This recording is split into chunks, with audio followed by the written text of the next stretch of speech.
πολιτισμός μες στο τραμ. Και πάντα εκεί το κινητό χτυπά. Να μαγειρεύσεις το πρωί, να πλώσεις ό,τι έχει κρυφτεί. Να σιδερώσεις, να μαζέψεις, να σκουπίσεις. Πριν αρθεί μετά να πάμε στη λαϊκή. Και πίτα ούτε νερό δεν έχει για να πληρώσω. Give me a break. Αν είσαι σπίτι, τότε ετοιμάσου για Χαβάη. Πάμε κάπου που δεν έχουμε πάει.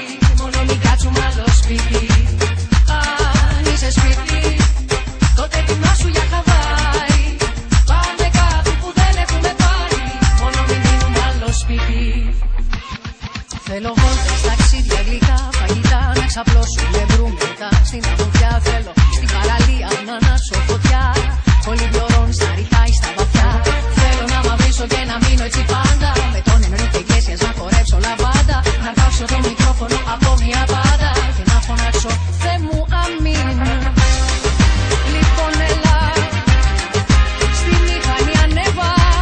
Πάμε Χαβάη με μια ρόδα.